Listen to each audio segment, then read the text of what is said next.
Dopo l'affollata manifestazione di fronte al municipio di Mestre per chiedere le dimissioni del sindaco Luigi Brugnaro, cittadini, associazioni e comitati hanno iniziato a coordinarsi per una mobilitazione al Lido di Venezia durante la prossima mostra del cinema.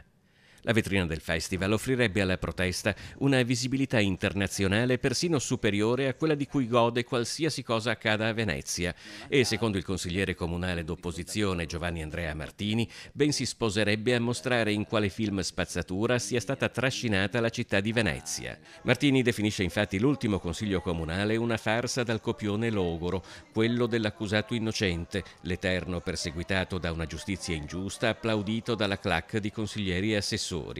Di tutt'altro avviso il senatore Luca De Carlo, coordinatore regionale di Fratelli d'Italia, il cui partito ha rinnovato la fiducia al sindaco nell'ultimo consiglio. Io credo che non abbiamo nessuna paura di assumersi la responsabilità di quello che è stato. Ripeto, la magistratura farà chiarezza, il sindaco è stato molto chiaro rispetto a ciò che crede, poi noi abbiamo lì una classe dirigente molto matura, il presidente della città, tra l'altro il senatore Speranzon, che sta conducendo perfettamente tutte le operazioni, per cui io sono molto fiducioso che, a parte il fatto che Fratelli d'Italia risulterà estraneo a qualsiasi tipo, per noi per noi la legalità è una cosa fondamentale ed importante. La Lega è andata oltre. Il capogruppo Alex Bazzaro ha annunciato la volontà di consegnare a Brugnaro la tessera onoraria del partito. Di diverso parere la capogruppo del Movimento 5 Stelle in regione Erika Baldin, tra le prime a chiedere le dimissioni del sindaco, presente alla manifestazione in via Palazzo. Perché sono 9 anni in cui questa città è immobile, non ci sono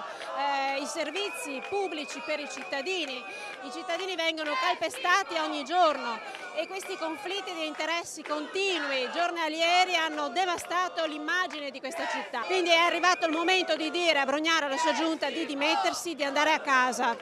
Questo al di là di quelle che sono le indagini della magistratura. Dal punto di vista politico non convince neanche la relazione chiesta da Brugnaro alla direzione del Comune di Venezia sulle società partecipate direttamente o indirettamente interessate dall'indagine. Mi sembra un po' tardi entrare nel merito delle partecipate dopo 9 anni in cui si discute di mancanza di personale, salari non adeguati e mille problematiche di organizzazione. Pensi che a CTV non ha neanche il direttore del personale e il problema è proprio il personale?